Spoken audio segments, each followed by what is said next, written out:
Bonjour à tous, bienvenue sur la chaîne Aladdin SMC. Aujourd'hui je vais faire de l'analyse technique sur le Bitcoin.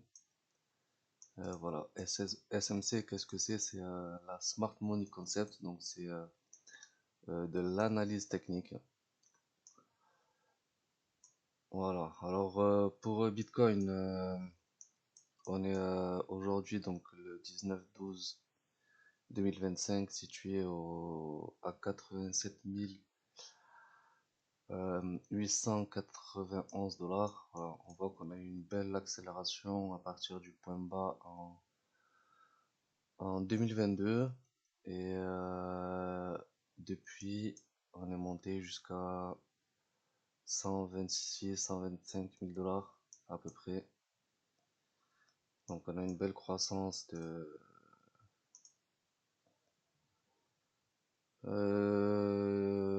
quasiment 700%, donc presque x 8 depuis les plus bas.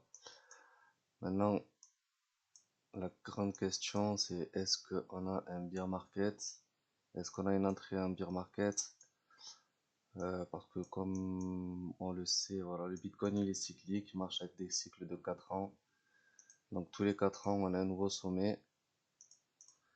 Et est-ce que là, le sommet se serait formé pour 2024? C'est la question à laquelle je vais répondre aujourd'hui. Mon avis est que tout simplement non.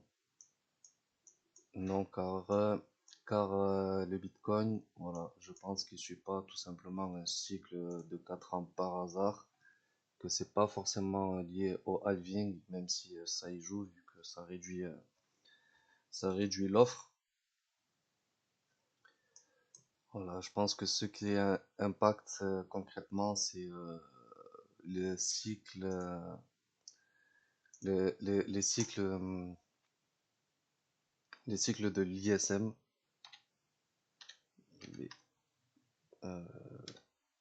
Voilà. Donc on peut voir que à chaque fois que l'USM est en expansion, c'est favorable au Bitcoin. Et que là, on est en contraction depuis un long moment.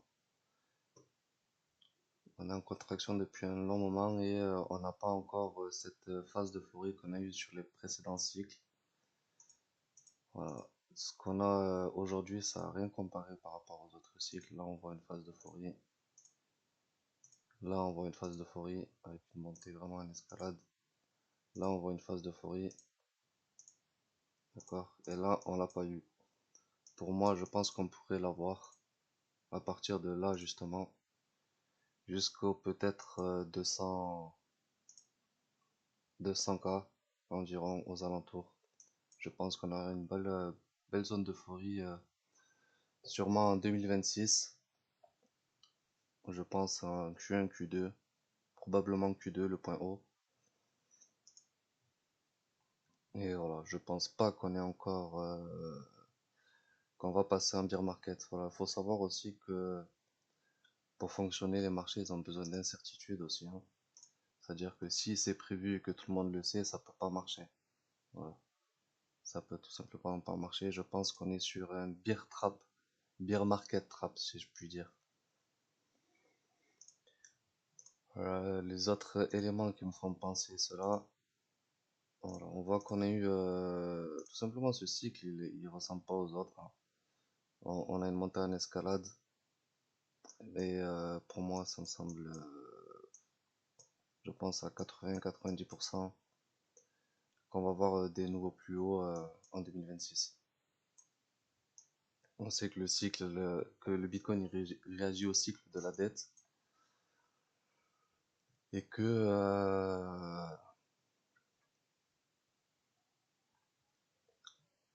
ce cycle de la dette il s'est étendu à cause du Covid justement. Il s'est étendu de 1 an à peu près. Voilà. Autre élément en faveur du fait que le cycle n'est pas terminé, les vagues d'Elliott, pour ceux qui connaissent, il nous indique qu'on n'a pas eu encore la vague 5. Donc là, on aurait une vague 1, la vague 1, la vague 2, la vague 3, la vague 4 et je pense potentiellement une vague 5 explosive qui amènerait justement cette euphorie. On voit aussi que les sentiments comment dire, par rapport au Bitcoin sont très faibles, que la peur elle est très élevée. Donc c'est souvent la même histoire, hein, acheter la peur et vendre l'euphorie. Donc ça paraît simple à faire, mais c'est pas vraiment le cas. Voilà. Je pense qu'il y a très peu de chances qu'on aille sous cette zone-là, tout simplement parce que ça mettrait fin à... On aurait une rupture de la tendance haussière. Donc si on passe en dessous de ce lot,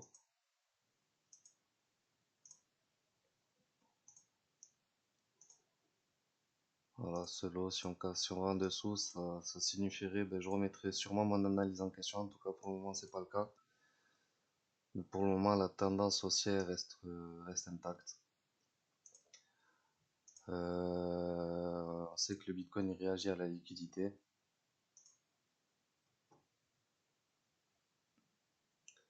Donc voilà où en est la liquidité aujourd'hui. Ok, on a une, mince. Ça, je vais l'enlever. On a une liquidité qui a bien monté et un Bitcoin qui stagne tout simplement, hein. On a un Bitcoin qui stagne et je pense qu'on pourrait avoir un effet de rattrapage. Tout exactement la même chose en fait, comme ça s'est passé ici. On a, hop, on voit la liquidité qui monte et là ici le Bitcoin qui stagne. Voilà, on a exactement la même chose, hein. La liquidité qui monte, le Bitcoin qui stagne. Hop, voilà. Il est quasiment en dessous du prix où la liquidité a explosé.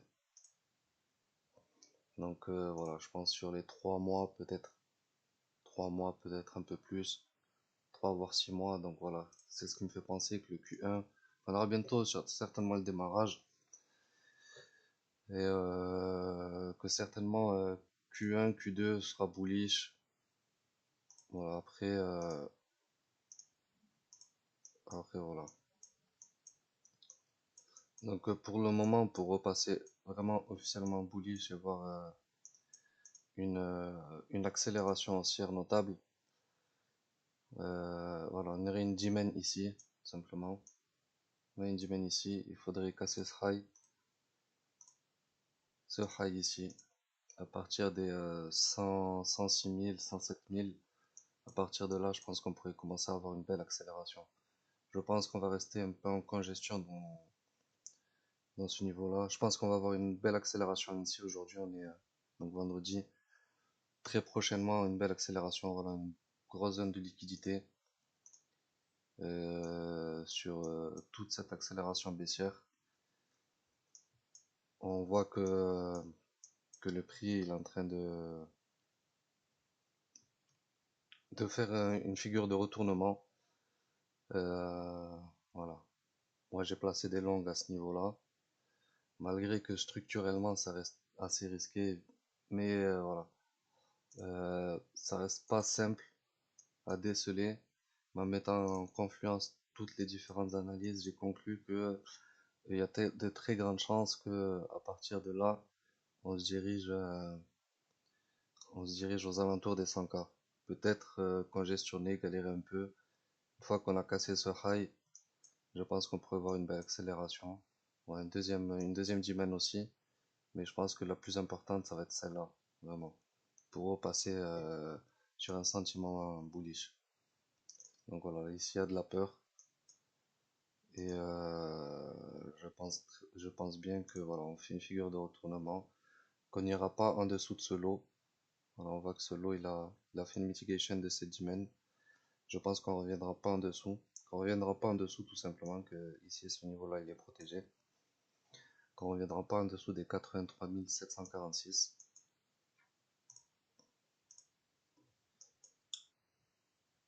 Et,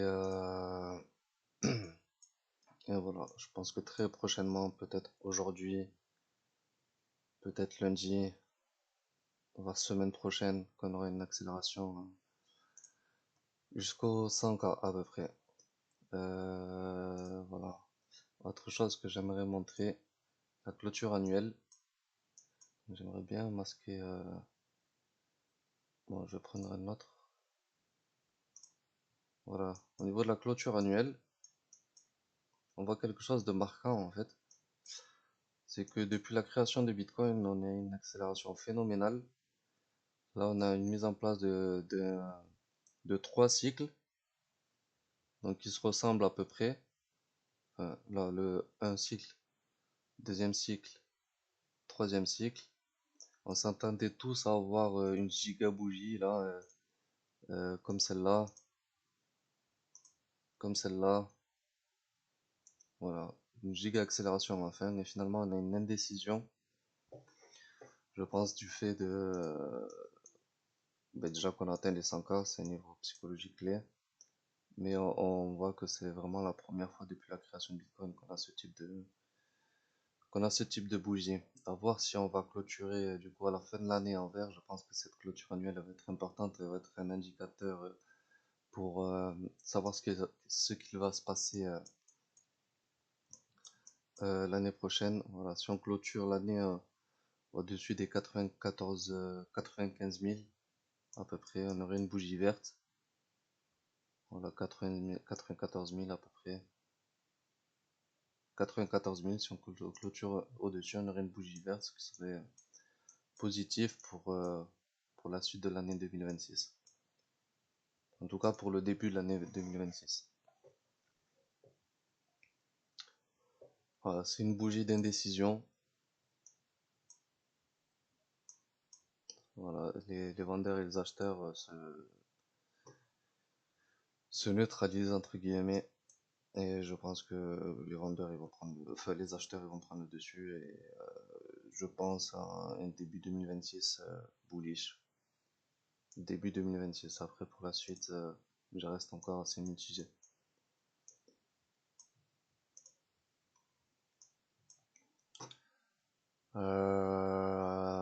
Voilà les points que je voulais aborder.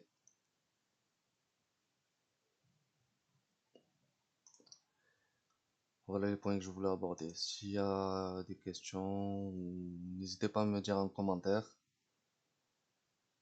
Et, et j'essaierai d'y répondre. Merci.